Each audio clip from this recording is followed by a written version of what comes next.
नमस्कार, मैं रवि। एक लंबे अंतराल के बाद लिकिंग गुरु के इस पेज पर मैं आपके साथ लाइव जुड़ रहा हूँ। सबसे बड़ी बात क्या है? यदि हम बड़ी बात को सोच समझ पाते हैं तो समस्या एक गंभीर समस्या भी है इन दिनों। वो है कोविड की समस्या। एनीवे, हम आगे बढ़े इससे पहले मैं एक बात जरूर कहूँगा। जो लोग अभी मेरे इस पेज के साथ लिकिंग गुरु के साथ जुड़ रहे हों, मैं उनसे ये निवेदन करूँगा कि यदि मेरी आवाज़ क्लियर आ रही हो तो कम से कम एक बार मुझे कमेंट बॉक्स पर जाकर के कमेंट करें और मुझे बताएं कि आखिरकार ये मेरी आवाज़ कहीं ब्रेक तो नहीं कर रही है आपको। मुझे ऐसा लगता है कि सब कुछ ठीक ठाक है।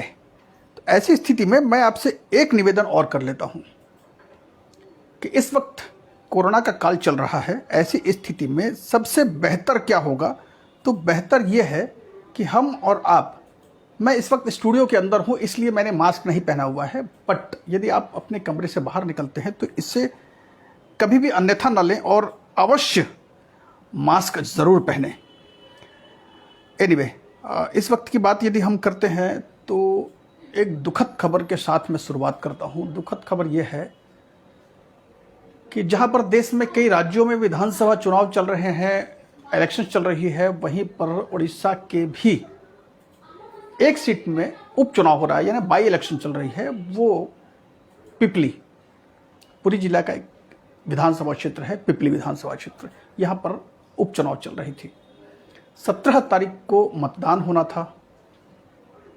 दुर्भाग्य की बात कहें कि तीनों ही पार्टियों ने अपने अपने कैंडिडेट तो दिए थे, लेकिन सबसे दमदार यदि अभिभाषण यदि कोई देते थे तो वो कांग्रेस के अजित मंगराज। अभी चंद दिनों पहले उन्होंने कहा था, अपने अभिभाषण में उन्होंने कहा था कि ये पिपली जो है इस बार कांग्रेस का गढ़ बन के दिखाएगी। ये अलग बात है कि पिछले 7 दफ़ा के चुनाव में बीजेडी ने ही बाजी मार की थी, लेकिन इस बार अजित मंगराज का ये दमदार बयान लोगों को अचंभित कर रहा था। एक तरफ एक और बयान था,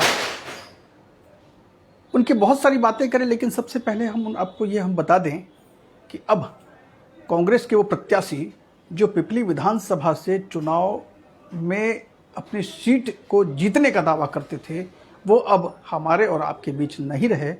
अब से चंद घंटे पहले उनका निधन हो गया है। ये दुखद जरूर है, साथ ही साथ हमें और आपको सचेत भी करती है कि कोरोना यानी कोविड कितना संक्रमित है।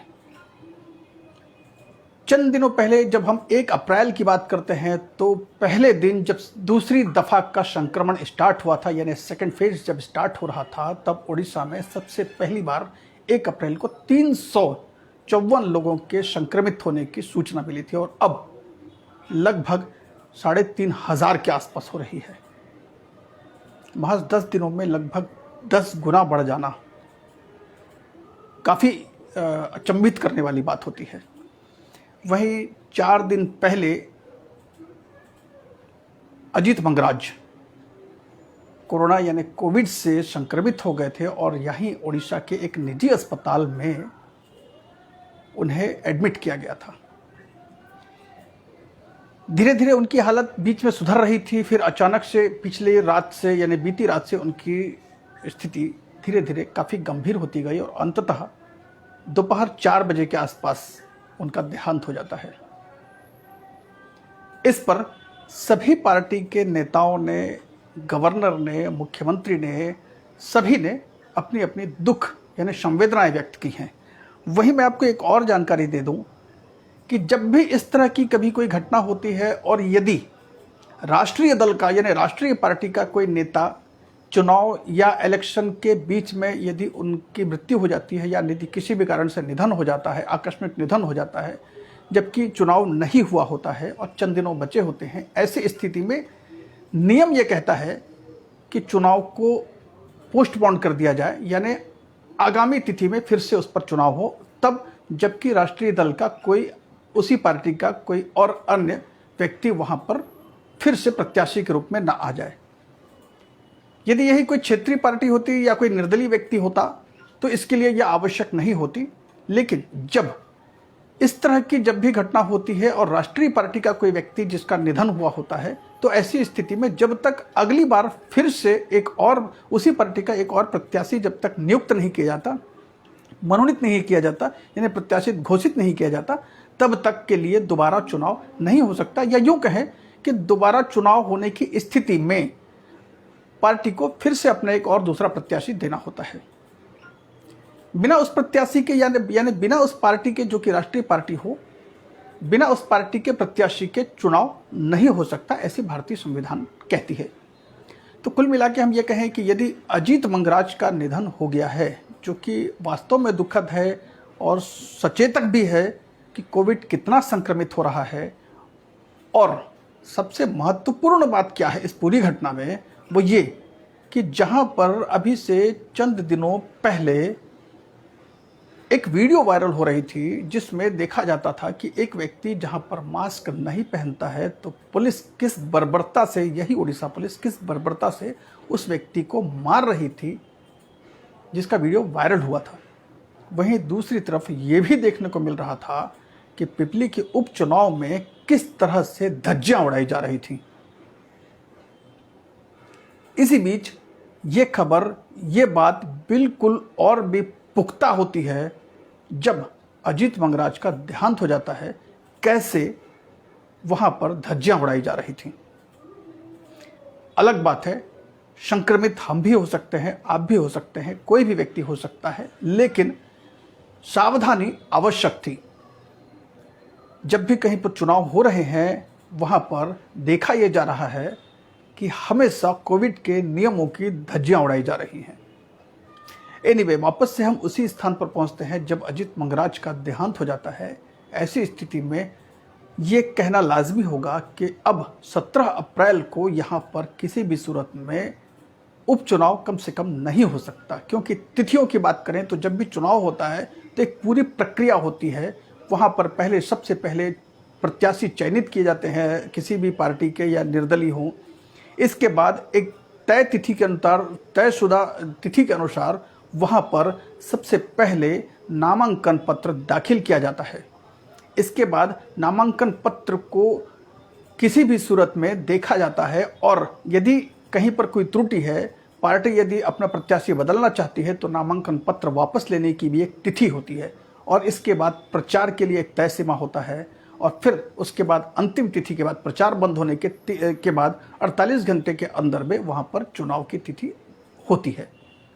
तो यदि हम ये कहें कि 17 अप्रैल को चुनाव होना था और अब ये स्थिति संभव नहीं है कि बिल्कुल 3 दिनों के अंदर नए प्रत्याशी हों, चुनाव वापस हो और इस तरह से, इसलिए ये कहा जा सकता है कि अब 17 अप्रैल को चुनाव ना होकर के इसकी तिथि को पुनर्रूप से फिर से नए तारीख की घोषणा हो सकती है। ऐसी स्थिति में ये तो रही बात एक ऐसी पिक्चर की जो हम सबको और आपको एक ऐसी पिक्चर दिखाती है जो वास्तव में सोचने के लिए मजबूर करती है। ओडिशा में इस तरह की घटना को हम बिल्कुल सामने से देख पा रहे हैं। चलिए एक और डर्टी पिक्चर की बात हम करते हैं। वो क्या है? वो ये है कि हम आपको लिए चलते हैं अब हम आसाम में क्या घट रहा है इन दिनों। तो आसाम में भी विधानसभा का चुनाव चल रहा है, मतदान हो चुका है। फिर कौन सी पिक्चर है जो डर्टी सी नजर आती है? पिक्चर ये है कि वहाँ पर कांग्रेस और कांग्रेस के समर्थित जो भी प्रत्याशी जिन्होंने चुनाव लड़ा था, जो मैदान में बाजीगर के तौर पर उतरे थे, उन सभी को कांग्रेस ने वहाँ से हटाकर राजस्थान के एक होटल में अतिथि के स्वरूप रख लिया है। नाम के लिए वो अतिथि होते हैं, लेकिन एक तरह से वो बंधक ही होते हैं। फिर मैं एक बार गुजारिश करूंगा, यदि आपको मेरी आवाज़ क्लियर आ रही है तो एक बार मुझे ज़रूर कमेंट बॉक्स पर जाकर के कमेंट कर देंगे आप। तो हमने बताया कि उड़ीसा में क्या चल रहा था, और अब हम आपको बात कर रहे हैं आसाम में क्या चल रहा है। आसाम से हटकर कांग्रेस के वो प्रत्याशी और उसके समर्थित वो प्रत्याशी जिन्होंने चुनाव लड़ा था, उन सभी को कांग्रेस ने राजस्थान में कांग्रेस की सरकार जहां पर है वहां के एक होटल में ले जाकर इन सभी को रखा हुआ है। यदि हम सबसे बड़ी बात कर दें तो आपको हम एक और जानकारी दे देते हैं। उस होटल का नाम भी फेयरमंट।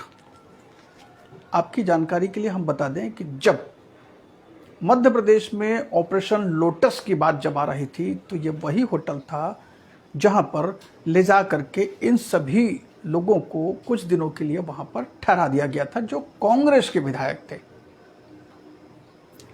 इसी तर्ज पे जब राजस्थान में भी ऑपरेशन लोटस की तैयारी चल रही थी, यानी भाजपा तख्ता पलट की मूड में थी, तब ऐसी स्थिति में वहां के सारे विधायकों को उसी होटल माउंट में ही रखा गया था। ये कुल मिलाकर के ये कहा जाए कि ये होटल जो है फेयरमंट जिसे हम कहते हैं, ये होटल जो है इस वक्त किले के रूप में, दुर्ग के रूप में तब्दील कर दिया गया है। क्यों? जब कांग्रेस के प्रवक्ता रणदीप सुरजेवाला से लोग पूछते हैं तो ये वो कहते हैं कि बेहतर होगा आप हमसे यानी कांग्रेस से ना पूछ करके आप किनसे पूछें, तो भारतीय जनता पार्टी के सोनवाल से या शर्मा से पूछें आप। यही सबसे बड़ी बात है जो इस पिक्चर को डर्टी करती है। यानी कुल मिलाकर के हम ये कहें तो उन्होंने ये बात कही कि कहीं वो लोग जो थोड़े बहुत कसमकस में हैं, बीजेपी कहीं पर खरीद फरोख्त न कर ले और अपनी सरकार को न बनाने की कोशिश करे। जानकारी के लिए बता दें कि इस वक्त भारतीय जनता पार्टी की ही सरकार है असम में और उसी सरकार के ही सामने ये चुनाव लड़ा जा रहा है। लेकिन दुर्भाग्य क्या है इस बार? तो इस बार दुर्भाग्य यह है कि सरकार में शामिल बोडोलैंड के जो समर्थन था वो इस बार कांग्रेस के साथ चला गया है। ये मूल वजह है कि थोड़ी सी डगमगाती सी नजर आ रही है असम में भारतीय जनता पार्टी के लिए सरकार बनाने की स्थिति में। ऐसा नहीं है कि कांग्रेस या जो भी लोग हैं ऑपरेशन लोटस के लिए पहली बार ऐसा कर रहे हों। ऑपरेशन लोटस दरअसल होता क्या है? ऑपरेशन लोटस दरअसल होता यह है कि भारतीय जनता पार्टी ये कोशिश करती है इस ऑपरेशन के तहत कि उनकी सरकार यदि किसी और की सरकार है तो उसे गिराकर कैसे अपनी सरकार बनाई जाए।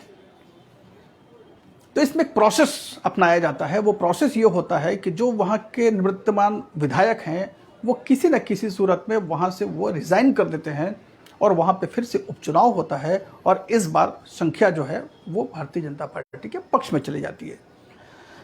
दुनिया इसे ऑपरेशन लोटस के नाम से जानती है। ऐसा नहीं है कि ये घटना पहली बार हो रही है या पहली बार घटी है।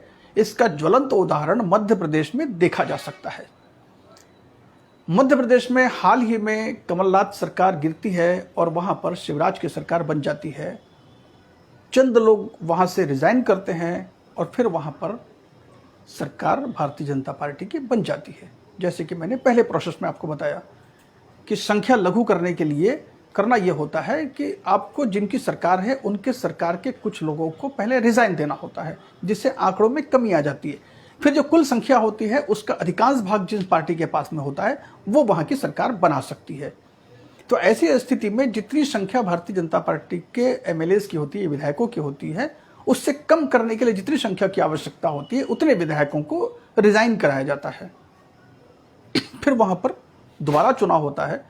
तब तक के लिए सरकार इनकी बन चुकी होती है और इनकी सरकार के ही अधीनस्थ फिर से दोबारा वहां पर चुनाव होता है और फिर उनकी ही पार्टी के लोग और भी अधिक संख्या में जीत कर आ जाते हैं। ऐसा मध्य प्रदेश का ज्वलंत उदाहरण मैंने आपको दिया। इससे पहले कर्नाटक में 1.5 साल लगभग कुमार स्वामी की सरकार थी, जिसके बाद में भारतीय जनता पार्टी ने तोड़कर कुछ लोगों को इसी प्रोसेस में ला करके येदियुरप्पा की सरकार को बना दिया। ये पहली घटना थी।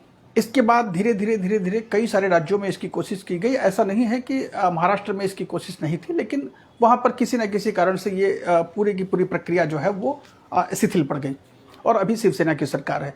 लेकिन मध्य प्रदेश में ये सफलतापूर्वक देखा जा सकता है, कर्नाटक में सफलतापूर्वक देखा जा सकता है, इसके पहले पुडुचेरी में भी इसका इस्तेमाल किया गया था और कई राज्यों में इसका इस्तेमाल किया गया था। वहीं पर जब हम ये देखते हैं कि अब आसाम में ये चुनाव की स्थिति आ गई है, अभी जबकि यहाँ पर नतीजे सामने नहीं आए हैं, तब ये डर्टी पिक्चर या नस्टी पिक्चर या खराब पिक्चर या बकवास की जैसी पिक्चर को सामने देखा जा रहा है कि अभी से ही ये इस तरह की घटनाओं का आकलन लगा रही है कांग्रेस, और ये कहती है कि इसका जवाब जब उनसे पूछा यह जाता है कि क्या आपके विधायकों में ऐसी कोई कमी है जो वो टूट जाएं, नहीं, इसका जवाब आप हमसे बेहतर सोनवाल से या शर्मा से पूछें। सीधा सीधा उन्होंने इंगित किया कि संभावना बनती है हॉर्स ट्रेडिंग की, और सीधा सीधा संभावना बनता है कि वो उनके कुछ लोगों को तोड़ सकते हैं अपनी सरकार बनाने के लिए। इसका एक और स्पेकुलेशन लगाया जा सकता है कि इसका मतलब है कि वो ये कहना चाह रहे हों, हो सकता है कि किसी अन्य राज्य में हो रहे चुनाव के लिए ये एक तरह का सचेतन भी हो, उनको सचेत किया जा रहा हो, या यूँ कह लें कि दूसरे राज्यों में जैसे पश्चिम बंगाल में ये चुनाव चल रही है तो वहाँ के लोगों को थोड़ा सा मोटिवेट किया जा सकता है या थोड़ा सा आशंका में भी लाया जा सकता है इस तरह की घटना करके। उन्होंने ये बताना चाहा कि असम में बीजेपी के लिए वो आंकड़े नहीं बन रहे हैं जो सरकार बनाने के लिए आवश्यक है, और जब ये खबर मीडिया में चलती होती है तो फिर इसका इम्पैक्ट कुछ ना कुछ 1 या 2% या 5% भी यदि पश्चिम बंगाल के वोटर्स पर पड़ता है, चूंकि लगा हुआ है असम वहाँ से, तो हो सकता है कि वहाँ पर दीदी की सरकार वापस आ जाए। तो यहाँ मैं ये कहूँ कि कुल मिलाकर के मैंने इस पूरी आज की चर्चा को मैंने डर्टी पिक्चर इसलिए कहा, अजीत मंगराज की मृत्यु ने एक और पिक्चर हमें दिखाया, वहीं असम में घटती हुई ये घटना हमें एक और पिक्चर दिखाती है, और यदि इससे कहीं पर प्रभावित होता है पश्चिम बंगाल का सरकार आने वाली सरकार में, तो फिर एक और पिक्चर नज़र आएगी आपको। एनीवे, इस तरह की चर्चा के लिए यदि आप हमारे साथ जुड़े रहना चाहते हों तो आप हमारे पेज को सब्सक्राइब कर सकते हैं। कोशिश कीजिए, आप इस पर यदि कुछ कमेंट देना चाहते हों तो ज़रूर दीजिए, और कोशिश कीजिए ज़्यादा से ज़्यादा आप इसे शेयर भी करेंगे। Thank you.